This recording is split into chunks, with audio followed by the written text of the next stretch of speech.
Hello everyone, and welcome back to the Knit California podcast. My name is Leslie. I am Knit California here on YouTube and also over on Instagram, and this is episode number 17.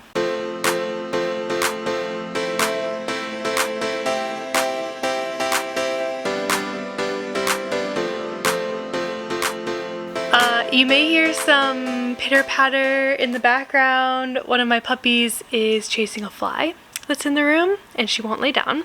So that's what that is. And I do have to start off the podcast with just like a little bit of unfortunate news on my end. It's not like anything big. I was waiting for a package. Last week's episode, I showed stitch markers from Black Pearl Magic that I was super excited about, and I mentioned like I ordered something else from Black Pearl Magic and it was on its way. And typically I record my podcast on Wednesday, but I had to go into the office yesterday, so I'm recording. Today is Thursday, and the package said it was supposed to be delivered today. So I was really excited. I was like, yay, our mail usually comes around noon. I can podcast after it arrives. I can share it on the podcast. I'm super excited about it. Well, I get a notification around noon that says your package has been delivered, and I run out to the mailbox and nothing is there. And I double checked the email and it has the correct address. Nothing is there. So, I've been sad for like an hour just thinking about where my package might be. I'm hoping, this is like my fingers crossed hoping, that we have the like gang boxes where like everyone's mailboxes are in like one unit, and then on the bottom are like two larger boxes for packages. So I'm guessing it's in one of those larger boxes, and I'm just hoping that the key was mistakenly given to one of my neighbors. Maybe they will today or tomorrow go open the box and see that this package is not meant for them. Maybe they'll come and just nicely slip it on my doorstep. That's what I would do. So I'm crossing my fingers. If that doesn't happen within the next couple of days, then I will have to submit a claim through the U.S. Postal Service. And that's not going to be super fun. But there's nothing really else I can do at this point. Unless the mailman is still like, mail carrier is still like going around. Like sometimes they scan the packages all delivered, and if there isn't enough room in the boxes, they will come and then deliver it to your door. But it's been like well over an hour and a half since I got that notification, and usually like my house is very close to where the boxes are, so if he was gonna come like deliver it in person, he would have already been here by now. Anyways, I had to get that off my chest because it put me in a little bit of a bad mood, but I don't want to be in a bad mood on the podcast because like this is gonna be a great episode full of some really exciting things. So that's that. We'll take a little moment of silence and we'll move on because, like I said, I have some exciting things. The first one being, look at this sweater that I'm wearing. It's the Oslo Sweater and it's done. So, last episode, I showed you it complete, and I also said the length was too long on my torso. And if you watched all the way until the very end, you saw it hacked into pieces because I literally took scissors and just like cut straight across the middle of the torso. Was that a good idea? Yes and no. If I were to do it again, I would cut like right above the ribbing. But we'll talk about it. I cut it and I Kitchenered I took out a good 4 inches, just ripped it out, cut it out. This was unusable yarn. RIP to this yarn. And then I Kitchenered the whole top and the bottom section, so the whole like couple inches of ribbing, and it was like 15 rows of stockinette. Just Kitchenered them back together. Kind of felt like you know, Frankenstein's monster. And I found this on the web. I wasn't. Oh. Apparently Suri was listening to all of that and sent me a YouTube video on how to seam with Kitchener stitch. Thank you, Suri, but I already did my research. Yeah, I seamed it back together.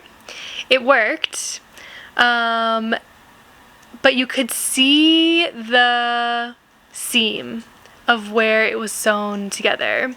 And that's why I think if I were to do this again, if I were to recommend this to anyone, like, do it right above the ribbing where there's already a change in the pattern, not in the middle of plain stockinette. That was a mistake that I made.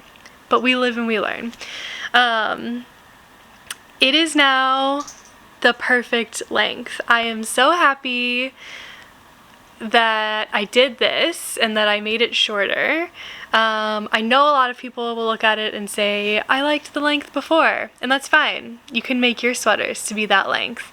But I wanted my sweater to be the length that it is now, after cutting out 4 inches of the body. So I'm really happy I did it.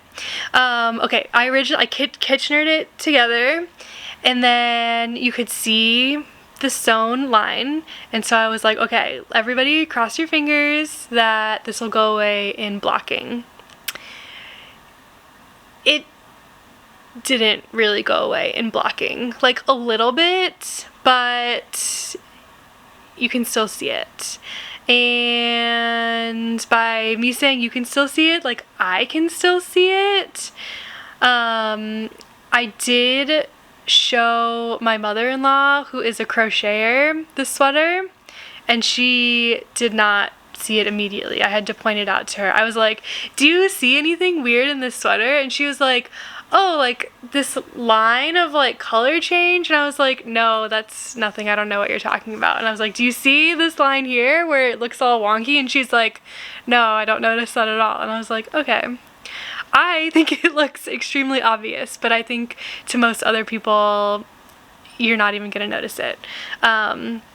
So I was originally thinking like maybe I would undo the Kitchener, maybe I would just reknit the last like 15 rounds and the ribbing, but I slept on it and I decided I'm not going to do that for now. I'm just going to leave it as is, and if it really starts to bother me over the next like month or so, then I might do it, but I rarely ever go back to projects that I finish, so we'll see. But overall, I am extremely happy with this. It blocked so beautifully. I have worked with this yarn before. I didn't say, but this is Sewrella Yarn, Stellina, which is a superwash merino nylon with the Stellina cord running through it, which is like gold. I don't think you can really see on camera, but it is like a little bit shiny, and I love it. And it's Stellina held with mohair, also from Sewrella, in the colorway Folklore from the Taylor Swift collection, and I actually purchased this in Greatest Hits at the beginning of this year in like January. And the Stellina just blocks so beautifully. It softens up so well. The drape just becomes like, it's It's like butter. It's so good. And then the mohair, like I honestly feel like this mohair is better than the soft silk mohair from Knitting for Olive. Like I haven't really found this to be itchy at all. I wore this sweater all day on Tuesday to work, and I had absolutely no issues with it. It was amazing. It was warm. It's always cold in the office, and it was warm. I wasn't shivering. And I loved it. One thing that did happen with blocking, you probably won't even be able to tell, is the sleeves like got a little bit longer than I think they're supposed to be, but just roll it up and it's super cute. So when I was at work and I like, you know, needed my hands to take notes and type emails and stuff, I just rolled it up and there we go. But if I want it to be a little bit more cozy and have the cuffs come over the tops of my hands, it's perfect. So I absolutely love it. One of the reasons why I chose to make this pattern was because I really liked the thick neckband here. And so I'm really happy with this. It was kind of sitting up a little bit higher before blocking, but with blocking it has relaxed a little bit, so it doesn't feel choky at all anymore, which is great. And I think the other things that I really wanted with blocking was just the amount of positive ease was one, and then, which I'll talk about in a second, and then the other was I had this, there were these creases on the bottom of the sleeve. You can still kind of see it, the underside of the sleeve and on the side of the sweater here. Oh, this one's actually kind of not there anymore. I'm trying to feel it. This is kind of a weird shot, just me like feeling. It's not really there on the side anymore, which is good, but you can see it a little bit on this sleeve. Let me see. You can see it a little bit on this sleeve too. But like I mentioned before, it kind of just looks like a crease, like where it was folded. So it's absolutely like not an issue at all. And this was from Alternating Skeins. As I would put the non-working yarn in front of my work, and then when it knit all the way around and you're gonna switch, I like switched it, brought it back to the back, and put the other one in front. I don't think I explained that very well, but in doing that I think there was just a little bit of like differing tension, and it created this line. But like, I'm surprised, honestly. I thought it was still here on the body, but it's not. So that's great. But yeah, so that was one thing that I was looking for in blocking. So kind of half check that one off, but I'm not really worried about it. I'm not mad that you can still kind of see it a little bit on the sleeves. It's not a problem at all. The other piece was widening out the body to hit the amount of positive ease that I was going for. So I knit the size extra large, which is, it corresponds to a 51-inch chest measurement of what the final garment should be. Before blocking, it was at a 48, it was, yeah, 24 inches I measured across, which would be 48 inches around, right? So I was 3 inches off. My goal was to block it to 50 inches, just a solid 10 inches of positive ease for my body, and I was able to achieve that. So I was happy with that. Overall, the like measurements of how this turned out compared to the size that I knit and what the schematic says in the pattern, spot on, which normally does not happen for me. But But it must have just been like the yarn combination. I mean, this is how like knitting works. The yarn combination and the needle size that I use was like right on gauge, which doesn't normally happen for me. So I'm really happy about it. Let's see. I'm looking at my notes here. Okay, my gauge, was from when I tested my gauge swatch, 21.5 stitches per 4 inches, and the recommended gauge is 21 stitches per 4 inches. So I probably should measure like what this actually ended up being now, like the final garment, because I wonder if it is like 21. Actually, you know what? It probably is 21.5 because it didn't, I guess I could have stretched it out probably to the 51 inches, but I ended up with it at 50 inches, which is an inch off, which I'm not mad about, just how it ended up. The length from like the collar to the bottom of the ribbing was originally exactly spot on, but as you know, as we just went through, I took off 4 inches because I didn't like it. And that was the right call for me. So that's just a lesson learned. I mean, look, I said it last time, I should have tried it on before I knit the ribbing, and I just didn't. And I knew that I should, and I didn't. So it's my own fault. We're not blaming anyone else here. It was my own fault. Yeah. So that's kind of the like general things I wanted to say. Now, I am keeping track of just like a lot of things so that I can make a comparison video of this sweater compared to the other 2 drop shoulders that I'm going to be making.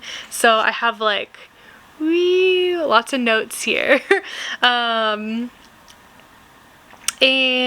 let's see, some of it I already went over,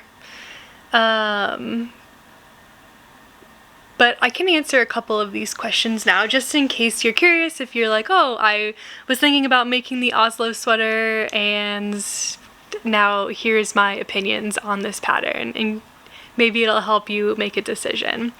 How was reading the pattern? This was the first PetiteKnit sweater pattern that I've made. The only other PetiteKnit pattern that I've made is the Oslo Hat. And I think she has, like, obviously she's been making patterns for a long time. She has a lot of patterns out. So she definitely has like a template, which I think makes it easy. You know what to expect. If you've looked at one PetiteKnit pattern, you know what to expect for all the rest of her patterns, which I think is great. I had no issues reading her pattern. Now, I do also want to say, I don't think I'm coming at this from the mindset of a beginner anymore.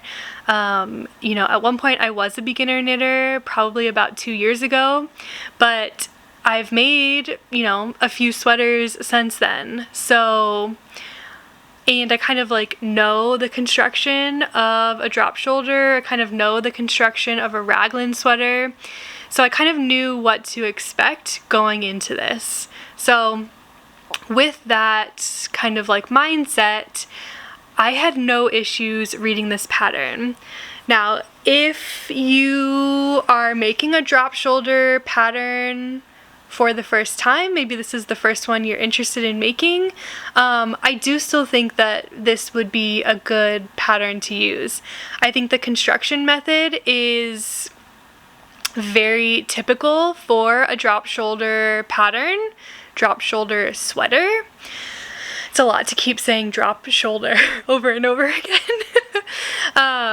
But this is a very typical construction for a drop shoulder, which I think is good. And I don't even know if I would have said that. This is kind of like a spoiler alert. I don't even know if I would have said that if it wasn't for like the pattern that I'm working on now is kind of an atypical construction for a drop shoulder. There's like some differences, which I'm excited to talk about when we eventually get to comparing all of the patterns, but I'll save the rest for that. So were there any tricky parts in the pattern?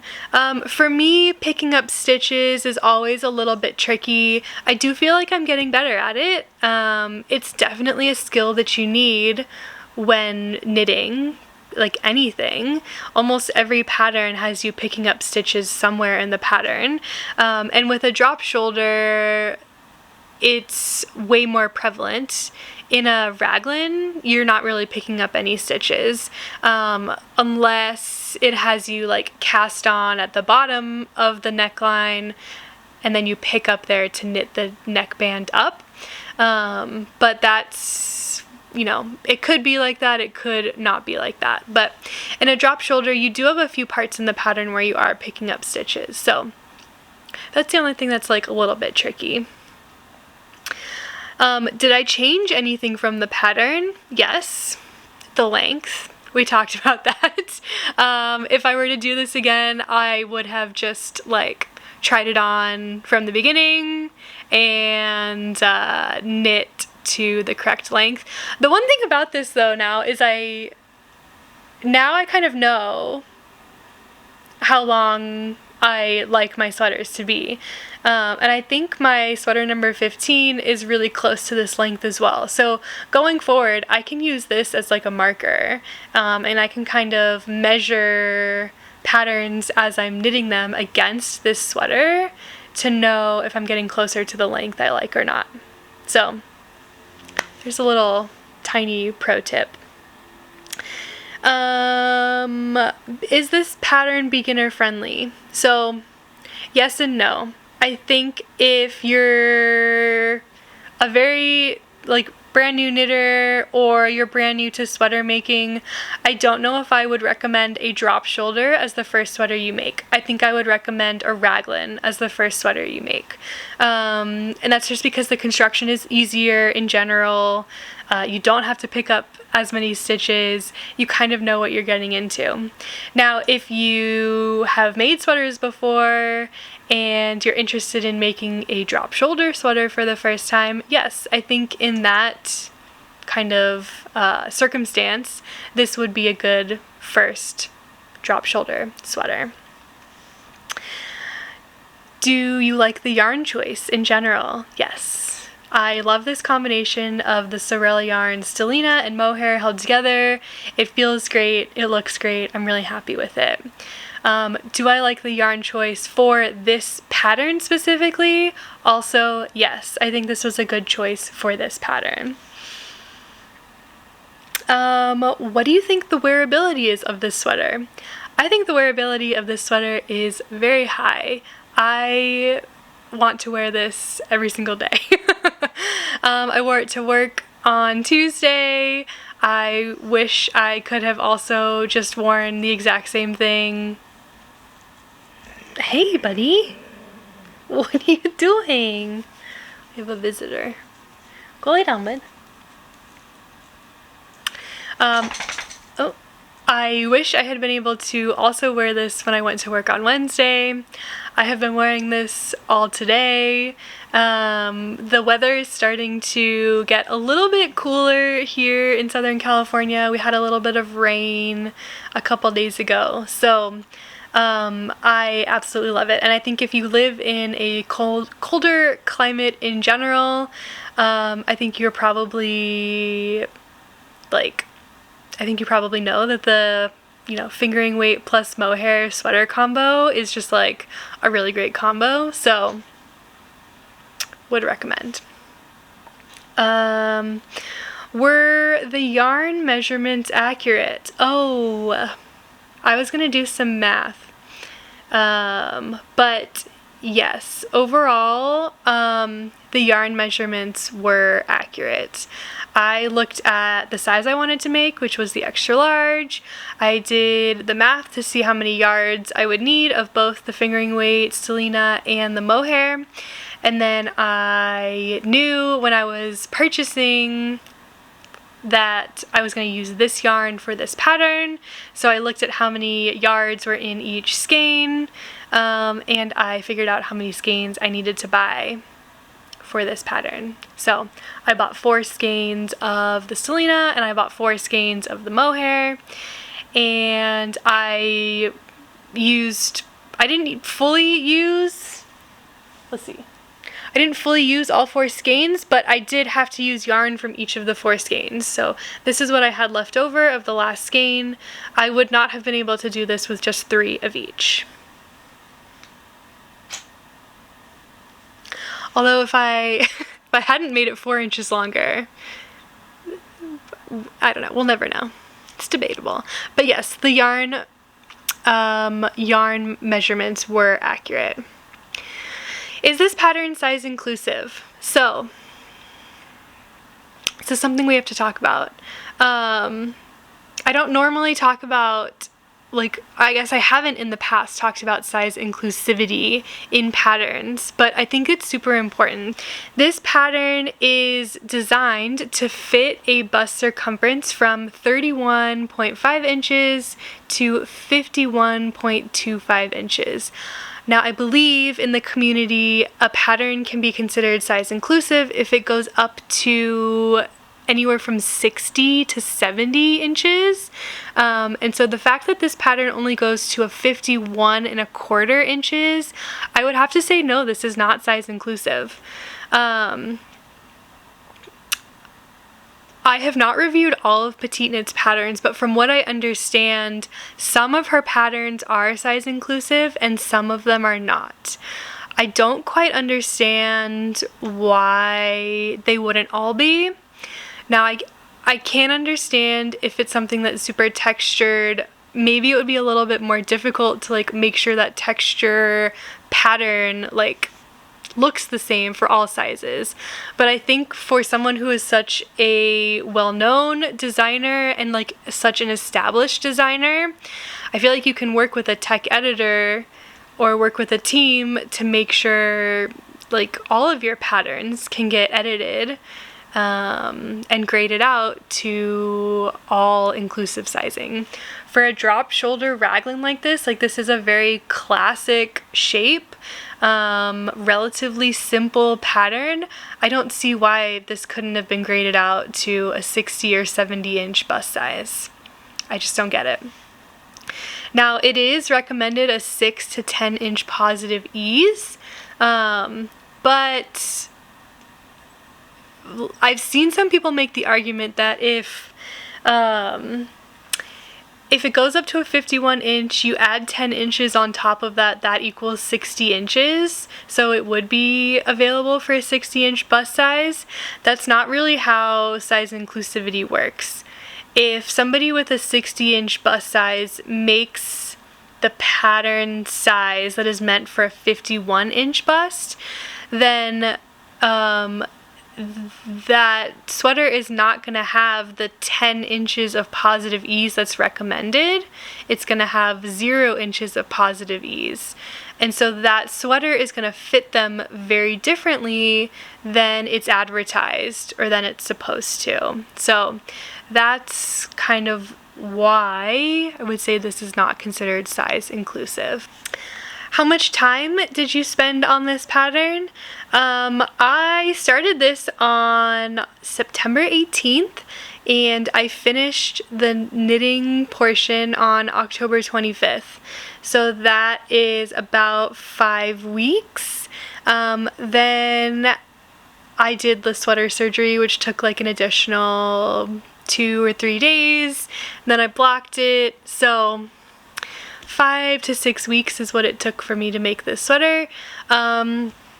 I was working on it as best I can as the only project that I was working on.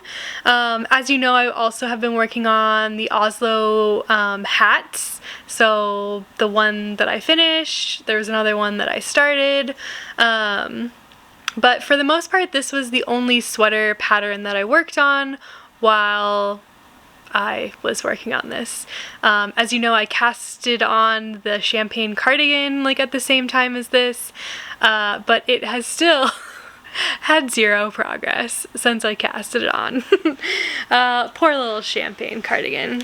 So, I know everyone takes different amounts of time to knit things, so for some, 5 weeks may feel very short, like I did this very fast, and for others, 5 weeks may be like a long time. Maybe you could finish this in less time. So, it's just, time is just a number in this case, so I don't want you to think like, oh, she can do it really fast. It is what it is, okay?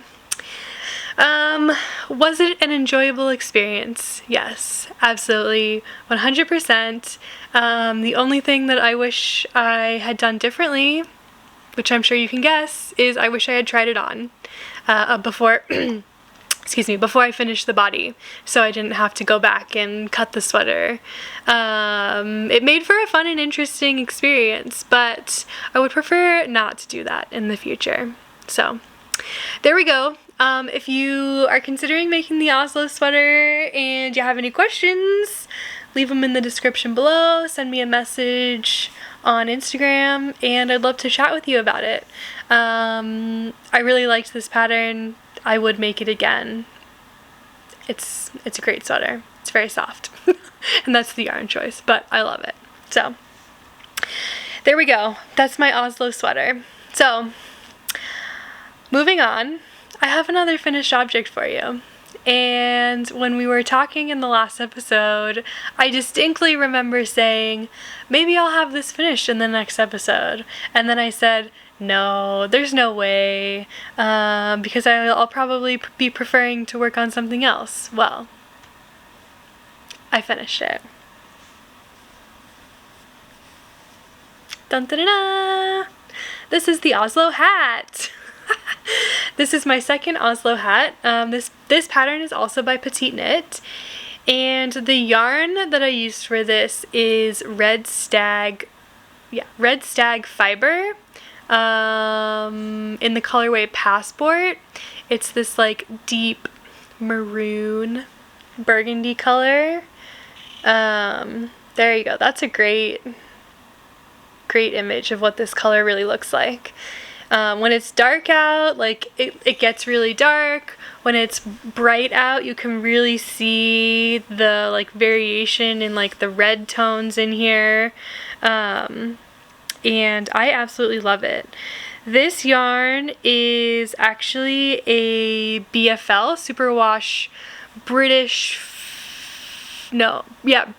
blue-faced Leicester. That's the breed.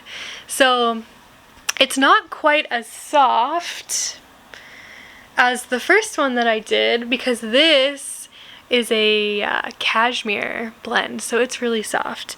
However, like, it's not itchy, and it's not like rustic at all. Like, I think it's totally fine to wear. Like, I would wear this all day. I love the Oslo hat. I think it's super cute. I love the thick band here. You know, I can see why this is like the Oslo hat and the Oslo sweater. Like, this thick band like corresponds to like the thick neckband here, the thick band on the cuff and on the hem as well. Like, I know this isn't 1x1 rib where like this is, but like still I can see how these patterns are named the same. But anyways, I love it. I'll put a picture here because I did track where I was in the last podcast episode, like, so how much progress I made.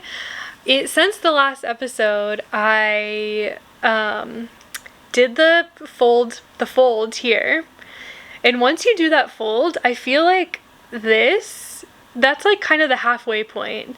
Like, this just goes by so much faster, and then once you start getting to the decreases, you're like basically done. Like, I feel like I did probably like this much in like one sitting. But I don't know, it just goes really fast after you've got the fold in. At least I think it does. So, and then, so I steam blocked this, and as I was steam blocking it, I was like, I feel like this is not soaking the fabric as much as it needs to. I feel like it's not actually getting blocked as much as it needs to.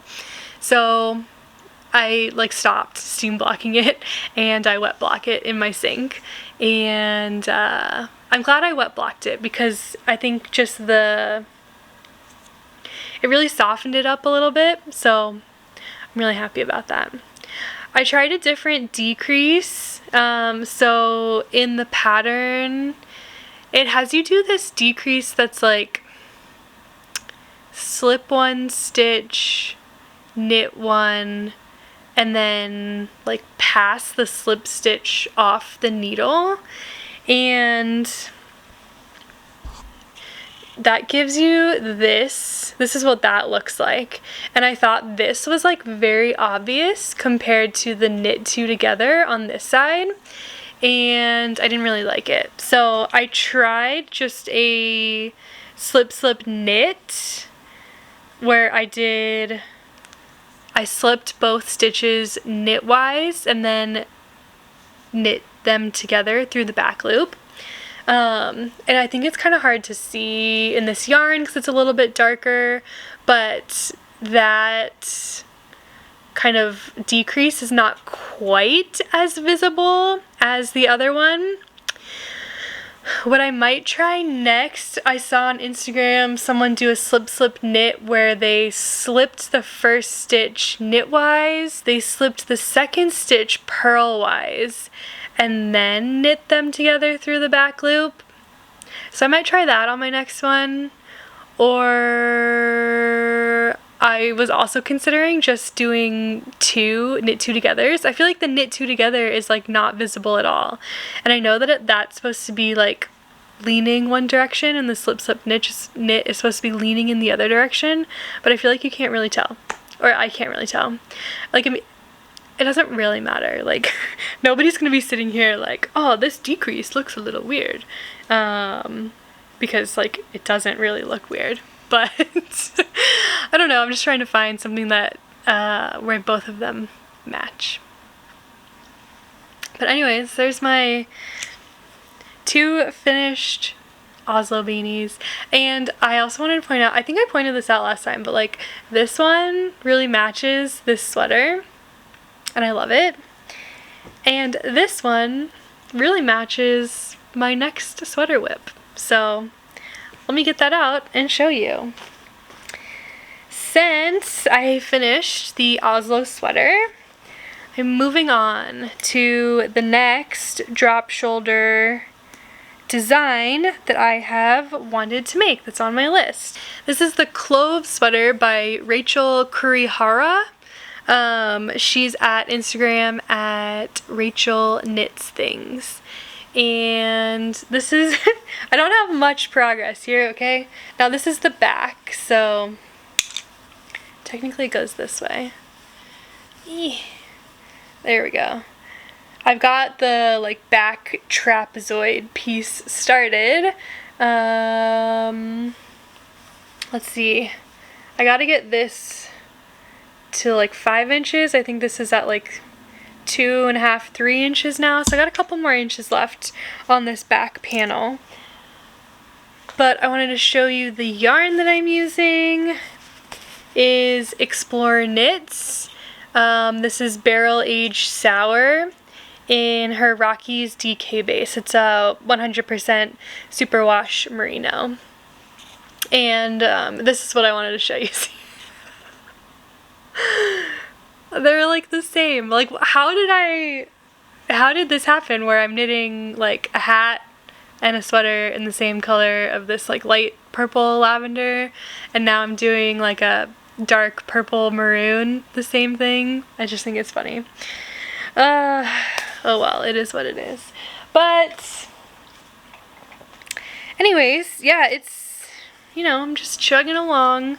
This part I always feel like is the most tedious because it is knit flat, knit back and forth, so you're purling a good number of stitches, but that's just the nature of a drop shoulder sweater. That's how it's gonna be. That's like this was the same way. There are some interesting things about the construction of this that I will share when we do the comparison, because I assumed that all drop shoulders would just be constructed the same way, but there's some differences in this one that I found to be interesting, and not what I expected. So I got a knot in the yarn. I don't even know how this happened. Anyways, I don't really have much more to say about this yet because it just looks like a worm. And I still got a long way to go. So that is that. And since I finished one Oslo hat, you know we have a new one on the needles. Please say hello to Oslo Hat number 3. Again, I don't have a ton of progress on this right now, but look at these little sprinkles. I love it. This yarn is so fun. This yarn, this is what it looks like, caked or in a skein. This is from Oink Pigments. It's called Nimbus. It's their fingering weight super 80-10-10 superwash merino cashmere nylon, and the color is called Sting Operation, and I just think it's like super cute white base with all these rainbow speckles, and I think this is gonna make a really fun Oslo hat. So I'm excited to see this work up. I mean, you can see both of these projects. I cast both of these on over the weekend, so haven't made like a ton of progress on either of them. I was working on this one last night. I couldn't handle the purling, and we were playing Mario Party, and I was like, I'm just gonna knit in the round. So yay. That's where we are with that. Okay, that's all the knitting that I have for you today. I have 2 things that have come in the mail. One is yarn, so I will save that for last. And one, I got buttons. So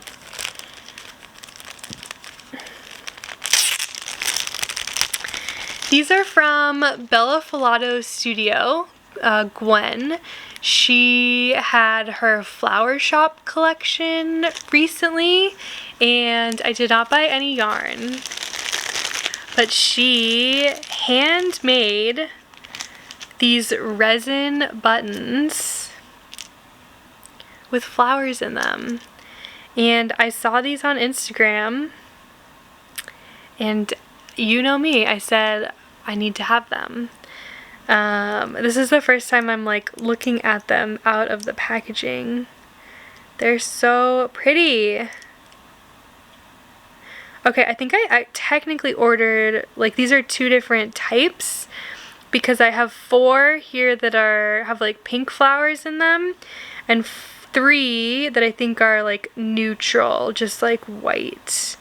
So let me see if I can like even show this to you at all, and like so you can see it. There, you can see that. Isn't that gorgeous? So she handmade all of these. Let me show you the neutral one. Let me bring the light back. Lights, come back. Thank you. There you go. So pretty. So I don't know what I'm going to use these on. I was considering putting them on my champagne cardigan, but I think they'll just get lost. I mean, obviously I'm nowhere close to being done with my champagne cardigan, but because it is all black, I probably will just get black buttons for that.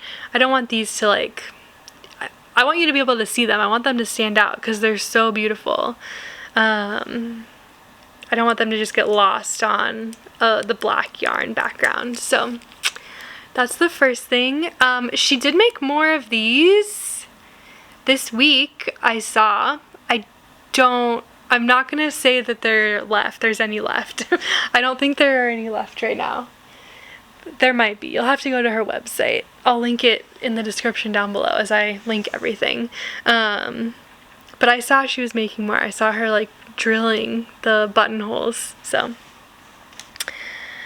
that was fun. I love those. And then I ordered from Explore Knits fall tonals.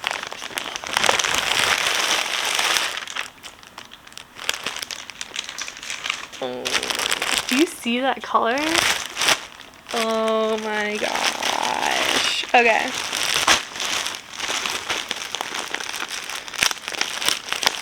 I've like looked at these, but I haven't taken them out of the packaging yet. Okay, I got two colors. I got To the Stars Who Listen, which is this teal color. And I got Tawny, which is this like orangey brown color. They look so good together. I love seeing the difference in like the colors between like it on regular yarn versus Suri. Like I saw this in the photo and I was just like, I think I need both. Like I don't know if I want to hold these together or if I want to do something with them separate, but I got 3 skeins of each. Honestly, I should have gotten 4, but I didn't.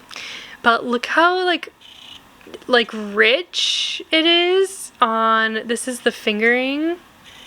Yeah, superwash merino nylon 80/20, and this is on Suri. It's like brighter, almost like a teal turquoise. It's gorgeous, and it's so soft on Suri. It's so soft.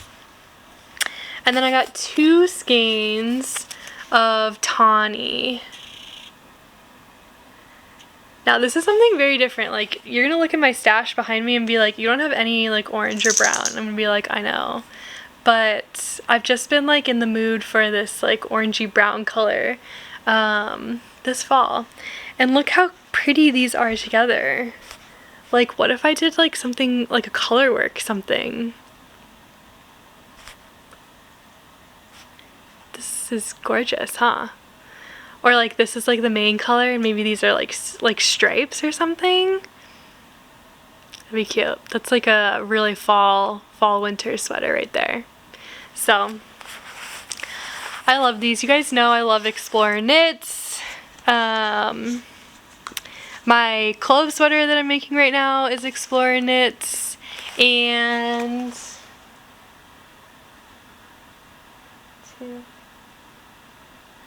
two more of my fall and winter knitting sweaters are also going to be Explore Knits, so that's like 3 total.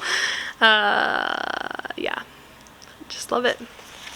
Love it. Get one more picture for you there. There we go. There we go.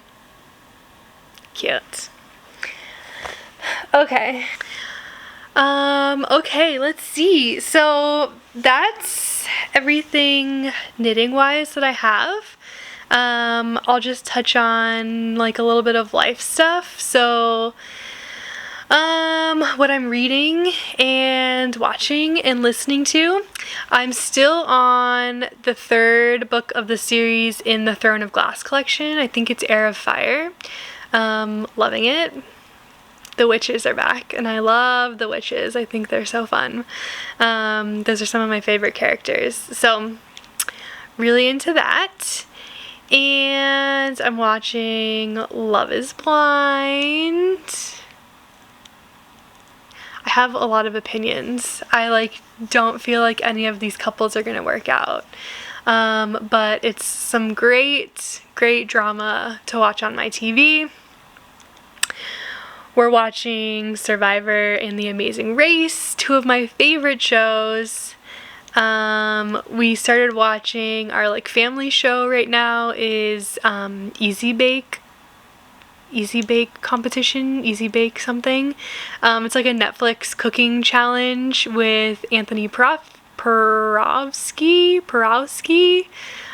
from Queer Eye.